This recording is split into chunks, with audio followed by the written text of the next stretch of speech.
सभी को प्रणाम। डे 39 वाङ्मय नंबर 63 हमारी भावी पीढ़ी और उसका नवनिर्माण के अंतर्गत आज शीर्षक है बच्चे को दूध पिलाने का महत्व ठीक से समझे। अभी तक हम लोगों ने स्वाध्याय किया है कि बच्चे का संस्कार कैसे करवाया जाना चाहिए, गर्भाधान संस्कार, गर्भस्थ बच्चे का संस्कार, फिर उसके बाद नामकरण संस्कार, अन्नप्राशन संस्कार, फिर बच्चा रोता क्यों है, बच्चे का स्वास्थ्य का ध्यान कैसे रखे, आदि आदि हम लोगों ने अभी तक स्वाध्याय कर लिया। उसी क्रम में आगे है आज का शीर्षक बच्चों को दूध पिलाने का महत्व ठीक से समझे। बच्चों में माँ बाप के संस्कार कहाँ से आए? बोतल से तो वे दूध पीते हैं और माँ बाप द्वारा कुछ शिक्षा मिलती नहीं। सरकार अपने लिए नौकर तैयार करने को जो शिक्षा देती है वही शिक्षा प्राप्त करते हैं। इससे वे सभ्य तो बनते हैं पर संस्कारवान नहीं।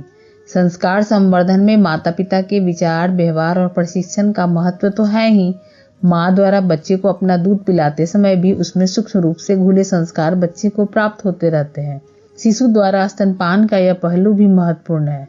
जिनेवा में विश्व स्वास्थ्य संगठन की एक बैठक में विशेषज्ञों ने एक मत से प्रकट किया कि बच्चों के सर्वांगीण विकास में रुकावट और उनके पेट की बीमारियों का मुख्य कारण बेबी फूड यानी डिब्बे का दूध देना है। यहाँ बताया जा रहा है कि बच्चे जो दूध माँ का फीड करते हैं उसका कितना महत्व है और ये हम सब जानते भी हैं, लेकिन कुछ परिस्थितियाँ और अभी वर्किंग माँ हो गई हैं तो उसके कारण बच्चे को देखा जाए तो बाहरी दूधों पर ज़्यादा डिपेंड होना पड़ता है। तो यहाँ पर बताया जा रहा है कि बच्चे ऐसे में सभ्य तो बनते हैं, पढ़े लिखे शिक्षित भी तो बन जाते हैं, लेकिन वो संस्कारवान नहीं बनते हैं। उनमें वो संस्कार डेवलप नहीं हो पाता है जो एक माता अपने बच्चे को दूध पिलाते समय फीडिंग कराते वक्त उसको दूध पिलाते समय वो सूक्ष्म रूप से घुले संस्कार जो उसके अंदर प्यार, दुलार, सहकार के, स्नेह के, स्पर्श के जाते हैं, उससे वह बच्चा वंचित रह जाता है और बेबी फूड से जो है तमाम तरह की बीमारियां होती है। और नेचुरली माँ का दूध में इस तरह के पोषण होते हैं जो बच्चे को माँ के दूध के माध्यम से मिलते हैं, जो हम बाहरी दूधों से नहीं दे पाते हैं। यद्यपि बेबी फूड बनाने वाली कंपनियां इसका बराबर विरोध कर रही है, परंतु देखना यह है कि महिलाएं कहां तक इस अभियान को सफल बना सकेंगी। राष्ट्र संघ द्वारा संचालित विश्व स्वास्थ्य संगठन ने विश्व में माताओं को दुग्ध चूर्ण के डिब्बों से शिशु रोग फैलने वाले और कभी कभी उनके प्राण तक ले आने वाले तत्वों के कारण उनका उपयोग न करने का आग्रह किया है। स्वास्थ्य संगठन का मत है कि माँ के दूध के अतिरिक्त शिशु के लिए और कोई आहार सर्वोत्तम नहीं हो सकता। यहाँ पर बताया जा रहा है कि राष्ट्र संघ जो है वो उसके द्वारा संचालित जो WHO है उसने बताया है कि बच्चे में शिशु रोग फैलने के कारण डिब्बाबंद दूध भी होते हैं, लेकिन इसका अगर बताया जा रहा है ये भी कि माँ का दूध जो है उसके अतिरिक्त और कोई दूध बच्चे को नहीं दिया जाना चाहिए। लेकिन अभी वर्तमान में क्या है, वर्किंग माताओं के होने के कारण कुछ प्रैक्टिकली ये दिक्कतें आती हैं, लेकिन उसका हम समाधान ढूंढ सकते हैं कैसे। यहाँ बताया जा रहा है कि अमेरिका एवं अन्य विकसित देशों में इसका परिणाम अच्छा हुआ। वहाँ माताएं अपने बच्चे को अपना ही दूध पिलाने लगी हैं, जिससे वहाँ $1600 करोड़ मूल्य के न बिके हुए बेबी मिल्क फूड का अंबार लग गया है।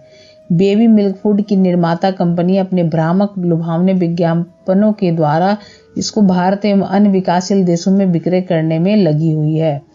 कहने का है कि वहाँ यदि रोक लगा दी गई है तो वही कंपनी जो है भारत में इस दूध को, डिब्बाबंद दूध को बेच रहे हैं। वहाँ पर अगर सब लोग विरोध कर रहे हैं तो यहाँ पर उसको बेच रहे हैं। भारत में कंज्यूमर गाइडेंस सोसाइटी जैसी संस्था जो भारत सरकार द्वारा नियुक्त की गई है और बेबी मिल्क फूड के निर्माताओं के लिए आचार संहिता भी बना रही है, ने बेबी मिल्क फूड की बिक्री को काफी प्रतिबंधित कर दिया है। विकासशील देशों में लंका पहला देश है जिसने बेबी मिल्क के विज्ञापन पर ही पूरी रोक लगा दी है। शिशु रोग विशेषज्ञ डॉक्टर RK आनंद जो बेबी मिल्क फूड के लिए आचार संहिता समिति के सदस्य भी हैं, ने स्पष्ट कहा है कि कमजोर और रुग्ण माँ का दूध ही क्यों न हो, वही अपने बच्चे के लिए नैसर्गिक एवं सर्वोत्तम आहार है। यहाँ पर कहने का तात्पर्य है कि भारत में कंज्यूमर गाइडेंस सोसाइटी जैसी संस्था भी है, वो भारत द्वारा नियुक्त भी की गई है और उसने तमाम तरह के आचार संहिता भी बनाई है। और एशिया में विकासशील देशों में एक श्रीलंका जो है जिसने बेबी मिल्क के विज्ञापन पर भी प्रचार प्रसार पर रोक लगा दी है। और यहाँ पर डॉक्टर आनंद बता रहे हैं कि बेबी मिल्क फूड के लिए आचार संहिता जो लागू की है उसके अंतर्गत ये भी बताया गया है कि कमजोर और रुग्ण माँ ही क्यों न हो, उसके दूध ही सबसे सर्वोत्तम है, बच्चे के लिए नैसर्गिक एवं सर्वोत्तम आहार है और बेबी मिल्क फूड से श्रेष्ठ है। आधुनिक माताएं शारीरिक सौंदर्य में कमी के डर से बेबी मिल्क फूड को श्रेष्ठ बतलाती है, जो कि एकदम आधारहीन है। एक निर्धन परिवार में जन्मे मां के दूध पर पले बच्चे का स्वास्थ्य एक संपन्न परिवार में बेबी मिल्क फूड पर पले शिशु की अपेक्षा उत्तम देखा जा सकता है। बिल्कुल, हम लोग देखते भी हैं जो झोपड़ी में पले बच्चे होते हैं या स्लम एरिया के बच्चे होते हैं जो टोटली माँ के नैसर्गिक दूध पे, प्राकृतिक दूध पर जो डिपेंड होते हैं, और वैसी माँ को ऐसा पोषण युक्त मतलब दूध भोजन भी नहीं मिल पाता है, फिर भी माँ को नेचुरली ये दूध उसको नेचर देता है, जिसके आधार पर वो अपने बच्चे का फीडिंग कराती है। और देखा जाए तो बेबी मिल्क फूड पर जो पले बच्चे होते हैं उनके अपेक्षा वो झोपड़ियों में पले बच्चे ज़्यादा स्वस्थ होते हैं, क्योंकि वो प्रकृति के अनुसार अपना पोषण करते हैं और उसी हिसाब से बच्चे को पालते हैं। शिशु के जन्म के तुरंत बाद ही माँ के स्तन में हल्के पीले रंग का दूध आता है, जो कोलेस्ट्रॉम के नाम से विख्यात है। यह दूध बच्चे को उन सब रोगों से रक्षा करता है जो इस काल में हो सकते हैं। प्रसव काल में जिन माताओं की मृत्यु हो जाती है उनके शिशुओं की अन्य माता का कोलेस्ट्रॉम देना उपयोगी सिद्ध हुआ है। यदि किसी कारण से प्रसव काल में किसी माता की मृत्यु हो जाती है तो उस माता की बच्चे को, शिशु को अन्य माता जो मतलब जन्म देती है, जन्म देने वाली जो माता होती है किसी दूसरे अपने बच्चे की, तो जन्म देने वाली माँ भी वैसे बच्चों को फीडिंग करा सकती है। जो तत्काल जो जन्म लेते के साथ पीला दूध उसके स्तन में आते हैं तो फीडिंग करा सकती है उस बच्चे की जिसकी माँ जो है प्रसव काल में किसी कारण से उनकी देहांत हो जाती है, क्योंकि वो दूध माँ का जो होता है उन्हें नेचुरली वो बच्चे को काफ़ी रोगों से लड़ने की क्षमता प्रदान कर देता है। उस पीले दूध जो पहले पीले रंग के आते हैं उसमें काफ़ी प्रतिरोधक क्षमता होते हैं। स्तन के दूध पिलाने से माँ को कई लाभ होते हैं। एक तो स्तनपान कराने वाली माताओं के गर्भाशय अधिक जल्दी पूर्ववत हो जाते हैं, जबकि स्तनपान न कराने वाली माताओं के भीतर यह क्रिया उनसे बहुत देर बाद संपन्न होती है। दूसरे, उसे एक गहरी भावनात्मक तुष्टि भी मिलती है जो एक विशिष्ट मनोवैज्ञानिक लाभ है। अगर माता दूध पिलाती है तो माता के जो गर्भाशय होते हैं पहले की भांति, यानी कि प्रसव से पहले जो उसके गर्भाशय होते हैं वो स्वस्थ होने लगते हैं, पूर्व की तरह वो अपना आकार लेने लगते हैं। इतना मतलब अंतर होता है। और दूसरी, उससे बच्चे को और माँ के बीच में एक भावनात्मक संबंध भी स्थापित होते हैं और एक विशिष्ट मनोवैज्ञानिक लाभ भी मिलते हैं, क्योंकि भावनात्मक तुष्टि दोनों को होते हैं, जच्चा बच्चा दोनों को। प्रत्येक जननी को यह ध्यान रखना चाहिए कि स्तनपान कराते समय की शारीरिक स्थिति से अधिक महत्वपूर्ण भावनात्मक स्थिति है। अर्थात जिस प्रकार अस्वच्छ शरीर रहने पर स्तनपान कराना ठीक नहीं है, उसी प्रकार उद्विग्नता, व्यग्रता, उपेक्षा, आतुरता की मना स्थिति में भी स्तनपान नहीं कराना चाहिए।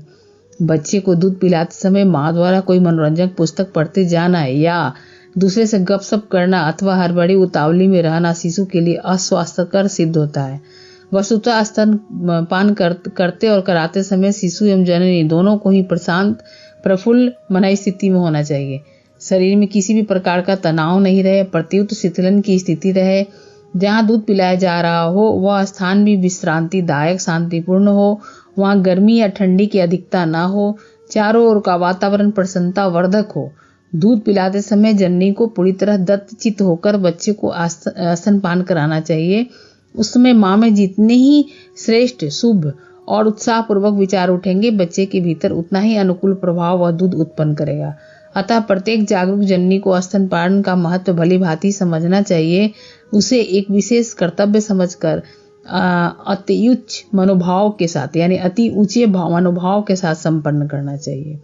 कितना मतलब इसको महत्वपूर्ण बताया गया है। पर प्राय हम चलते फिरते जैसे तैसे बच्चे को सोचते हैं कि हम दूध पिला दें, फीडिंग करा दें, तो ये गलत बात है। और हम सब जानते भी हैं कि जैसा खायन वैसा हो मन, तो बच्चे के लिए तो दूध ही सब कुछ है। तो अगर माँ उस समय अगर दूध पिलाते समय शांत चित्त से और ऊंचे मनोभाव रखते हुए पिलाती है तो इसका बहुत ही सकारात्मक प्रभाव बच्चे पे भी पड़ता है। बच्चा भी खुश होता है, प्रफुल्लित होता है और एक भावनात्मक लगाव उन दोनों के बीच मतलब सुगठित होती है और बच्चा काफ़ी खुश होता है, माँ भी काफ़ी संतुष्ट होती है इस तरह से फीडिंग कराकर। इसलिए बच्चे को दूध पिलाते समय पिलाने का महत्व समझे और उसका ठीक से समझकर वैसा ही हम फीडिंग कराएं। तो बच्चा हमारा जो है काफ़ी संतुष्ट स्वस्थ रहता ही है। और बच्चे जब हमारे संतुष्ट और स्वस्थ होते हैं तो स्वाभाविक है कि माताएं भी खुश होगी। तो इस तरह भावी पीढ़ी के नवनिर्माण में हम इन बातों को छोटे से स्टेप उठाकर, लेकिन महत्वपूर्ण स्टेप्स उठाकर और प्रारंभ में ही स्टेप उठाकर शिशु का देखभाल करते हुए धीरे धीरे शिशु को बड़ा करें और छोटी छोटी बातों का ख्याल रखें, जिसका मनोवैज्ञानिक असर बच्चे पे पड़ता है। बच्चे के सभ्य बनाने के साथ साथ हम संस्कारवान भी बनाएं। ये माँ को फीडिंग कराते वक्त ये संस्कार डेवलप होते हैं, ये माँ भी समझती है, लेकिन उसको हम भूले नहीं। आज कुछ परिस्थितियों के कारण ऐसा है कि फीडिंग वाला जो है काम नेपथ्य में जा रहे हैं, बाहरी दूधों पे बच्चे ज़्यादा डिपेंडेंट रह रहे हैं, जिसको बेबी फूड मिल्क कहा जा रहा है।